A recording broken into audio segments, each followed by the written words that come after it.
नमस्कार, मी सोनाली देवरुख. स्वाद रेसिपी मध्ये तुमचं खूप खूप स्वागत आहे. आज आपण गुरुपौर्णिमा निमित्त थाळी बनवणार आहोत. चला तर पटकन रेसिपीला सुरुवात करूया. पण त्याआधी सगळ्यांना गुरुपौर्णिमेच्या खूप खूप शुभेच्छा. चला तर आता आपण पहिले वरण आणि भाताचा कुकर लावून घेऊया. त्यासाठी मी इथे 1 कप तांदूळ घेतला आहे आणि त्यानंतर अर्धा कप तुरीची डाळ घेतली आहे. ही आपल्याला स्वच्छ धुवून घ्यायची आहे. चला, डाळ आणि तांदूळ स्वच्छ धुवून झालेत. आता याच्यामध्ये पुरेसं पाणी घालायचे.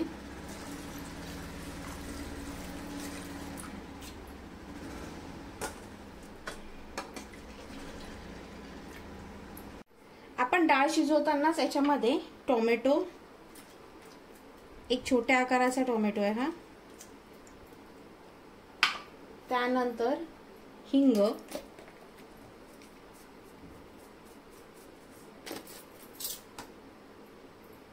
हळद एक अर्धा चमचा मिक्स करायचंय. तांदळामध्ये पण पुरेसं पाणी घातलंय. आता याच्यामध्ये एक अर्धा चमचा मीठ टाकते मी. तुम्ही टाकत नसाल, नाही टाकलं तरी चालेल. आणि कुकरला लावून याच्या 4 शिट्ट्या काढून घ्यायच्या. कुकर होतोय तोपर्यंत आपण इथे पीठ मळून घेऊया. मी 2 कप गव्हाचं पीठ घेतलंय. त्याच्यामध्ये चवीनुसार मीठ टाकते. त्यानंतर थोडंसं तेल मिक्स करून घ्यायचे आणि थोडं थोडं पाणी घालून पीठ मळून घ्यायचे. आपल्याला पीठ मळून झालंय. आता वरून थोडंसं तेल टाकायचंय आणि परत एकदा मळून घ्यायचे.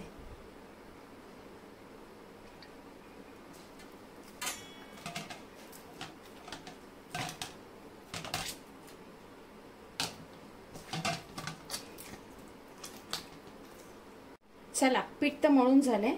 आता हे आपण मुरण्यासाठी ठेवून देऊया. आता आपण भाजी करायला घेऊया. चला तर भाजी बनवायला घेऊया. इथे फ्लावर बटाट्याची भाजी बनवणार आहे.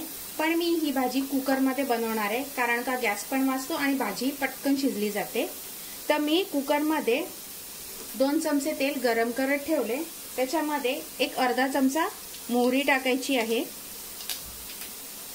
मोहरी छान तडतडली पाहिजे. मोहरी छान फुलली आहे. आता आपण याच्यामध्ये एक पाव चमचा हिंग टाकायचा आहे. त्याच्यानंतर याच्यामध्ये एक मोठ्या आकाराचा मी कांदा बारीक चिरून घेतलाय, तो टाकायचा.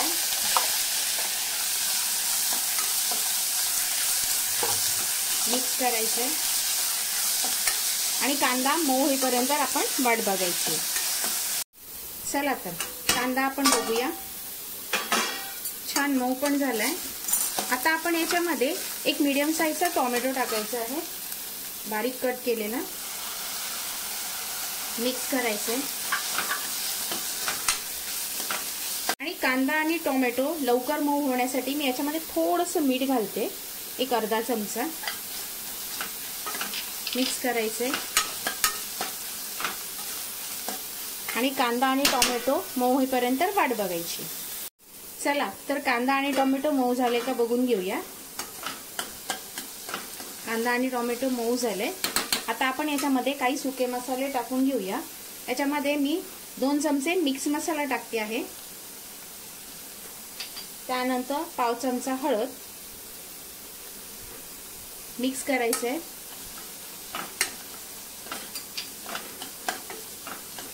मसाले जळू नयेत म्हणून मी याच्यामध्ये थोडंसं पाणी टाकणार आहे आणि याला तेल सुटेपर्यंत आपण हे छान परतून घ्यायचं. कांद्याला छान तेल सुटायला सुरुवात झाली आहे. आता आपण याच्यामध्ये फ्लॉवर आणि बटाटा टाकून घेऊया.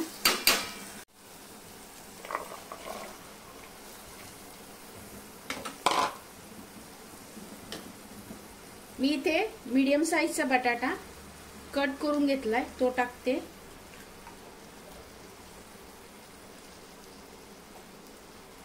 मिक्स करायचं. छान मिक्स करून घेतलंय. आता याच्यामध्ये मी एक अर्धा चमचा किचन किंग मसाला किंवा सब्जी मसाला टाकला तरीही चालेल. मिक्स करायचंय.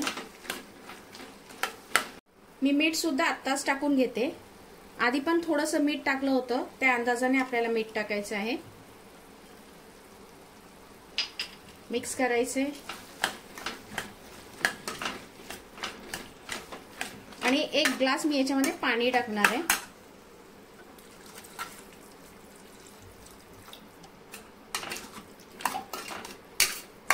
मी याच्यामध्ये थोडीशी साखर सुद्धा टाकते आहे. साखर टाकणं अगदी ऑप्शनल आहे, नाही टाकलं तरीही चालेल, पण मी टाकते. आता याला पहिले उकळी काढून घ्यायची आपल्याला.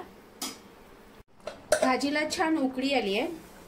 आता कुकरचं झाकण लावायचंय आणि मीडियम गॅसवरती याची फक्त 1 शिट्टी काढून घ्यायची आहे किंवा स्लो गॅसवरती आपण हे शिजवलं तरीही चालेल. आता आपण वरण फोडणीला टाकून घेऊया. ही जी डाळ शिजवली होती तिला आपण छान रवीने घोटून घ्यायची आहे. मी कढई ऑलरेडी तापत ठेवली आहे. ह्याच्यात थोडंसं पाणी टाकायचंय. कितपत घट्ट किंवा पातळ हवे त्या अंदाजाने. मी वरणामध्येच मीठ टाकते चवीनुसार. मिक्स करायचंय. आता कढईमध्ये मी 1 चमचा तेल गरम करत ठेवलं होतं. त्याच्यामध्ये अर्धा चमचा मोहरी. मोहरी छान तडतडली पाहिजे.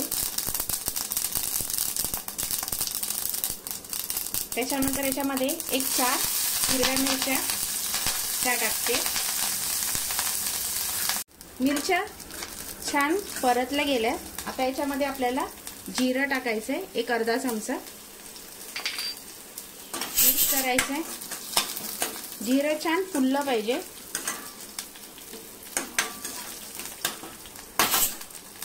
त्याच्यातच कढीपत्ता,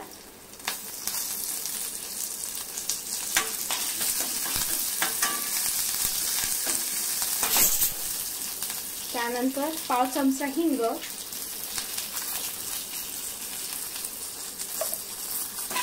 मिक्स करायचं आणि याच्यामध्ये आपल्याला ही डाळ घुटलेली आहे ती टाकून द्यायची. वरणाला छान उकळी आली आहे. आता याच्यामध्ये मी ओलं खोबरं टाकते. त्यानंतर थोडीशी कोथिंबीर. मिक्स करायचे आणि आपलं फोडणीचं वरण तयार आहे. आपलं भात झाला, फोडणीचं वरण झालं, भाजी सुद्धा झाली. आता आपण फुलके करणार आहोत. मी इथे चपात्या नाही करणार आहे, छान असे फुलके करणार आहे. तर पीठ परत एकदा छान असं मळून घेते. मी ऑलरेडी तवा तापत ठेवलाय. आता छोटे छोटे गोळे काढून घ्यायचे, इतके आकाराचे. आपण इथे गोडामध्ये तांदळाची खीर करणार आहोत. त्यासाठी मी इथे अर्धा लिटर दूध तापत ठेवले. ह्याला छान उकळी काढून घ्यायची आपल्याला. मी पिठाचे गोळे करून घेतलेत. 2 कप गव्हाच्या पिठामध्ये 10 फुलके छान तयार होतात. आपली भाजी पण छान शिजली आहे. आता याच्यामध्ये थोडंसं ओलं खोबरं टाकते आहे. ओलं खोबरं टाकणं अगदी ऑप्शनल आहे, नाही टाकलं तरीही चालेल, पण मी टाकते. त्यानंतर आपण याच्यामध्ये थोडीशी कोथिंबीर टाकायची. मिक्स करायचे. भाजी छान शिजली गेली आहे आणि 10 मिनिटात आपली भाजी तयार झाली आहे. आता फुलके लाटायला घेऊया आपण. त्यासाठी मी ते गोळा घेतलाय, पिठामध्ये डीप करायचा आहे. तवा मी ऑलरेडी तापत ठेवलाय. लाटून घ्यायचंय छान. छान चपाती लाटून झाली, म्हणजे फुलका लाटून झालाय. आता तव्यावरती टाकून घेऊया. एका साइडने छान भाजून घ्यायचंय. पलटी करूया आणि खालची बाजू पूर्ण भाजून घ्यायची. खालची बाजू पूर्ण भाजली गेली आहे, तुम्ही बघू शकता. आता आपण ही बाजू गॅसवरती टाकायची आहे. फुलका छान फुलतोय. आता काढून घ्यायचंय. आणि याला तुम्ही तूप किंवा तेल काही लावू शकता। मी सुक्याच ठेवणार आहे। दुसरी टाकून घेऊया। अशाच पद्धतीने मी सगळ्या करून घेते। दुसरा फुलका पण आपला तयार झालाय।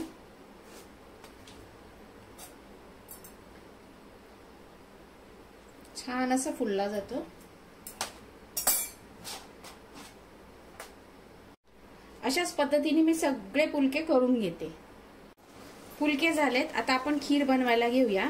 दूध छान उकळून झालंय। आता गॅस मी बंद नाही केला, चालूच आहे। याच्यामध्ये मी केसरचं दूध टाकते आहे, जेणेकरून खिरेला छान कलर येईल आणि स्वाद सुद्धा येईल। मिक्स करायचे आणि परत आपण याला छान उकळी काढून घ्यायची।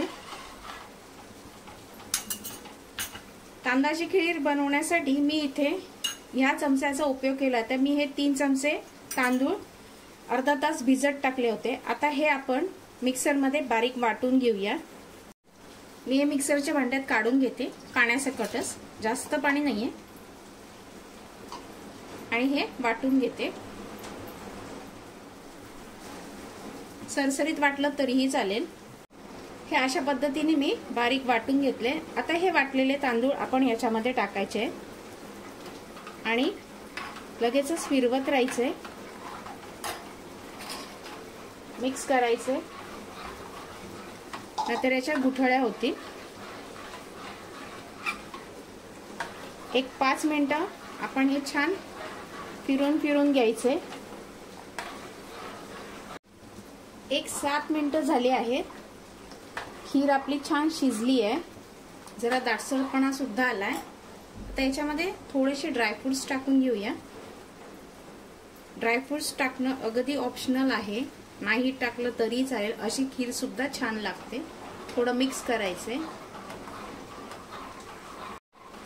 1-2 मिनिटं छान उकळलंय। आता याच्यामध्ये साखर टाकते।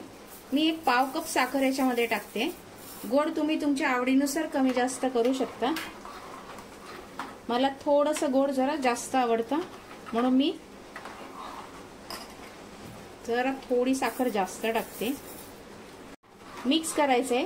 साखर टाकल्यानंतर आपली खीर थोडीशी पातळ होईल, त्यामुळे आणखीन एक 5 मिनिटं आपण याला छान शिजवून घ्यायचे। पण सतत ढवळत राहायचे, कारण का खीर खालतून करपू सुद्धा शकेल।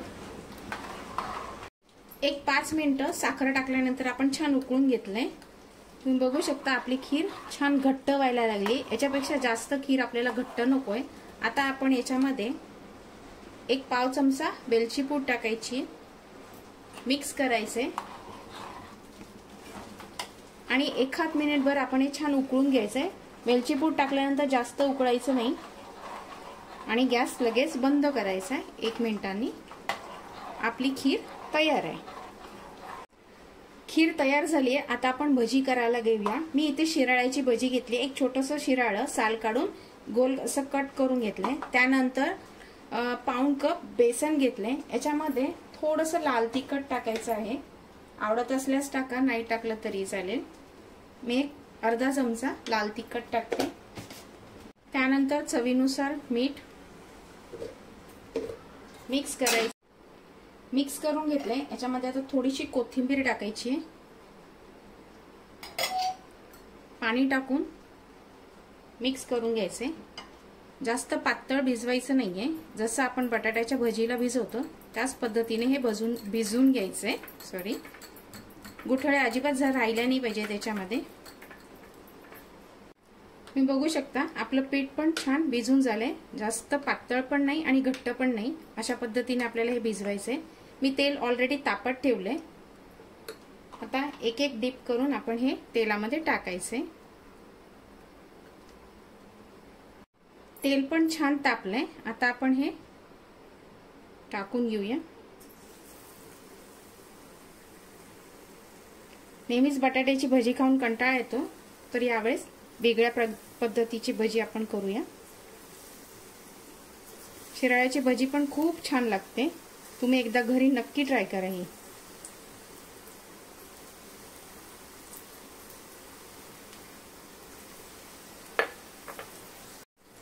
एक बाजू झाली, आता आपण पलटी करून घेऊया।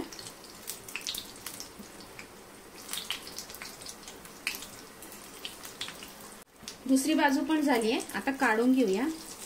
तुम्ही या पिठामध्ये सोडा टाकला तरी चालेल, पण मला भजीमध्ये पर्सनली सोडा टाकलेला नाही आवडत, म्हणून मी नाही टाकत।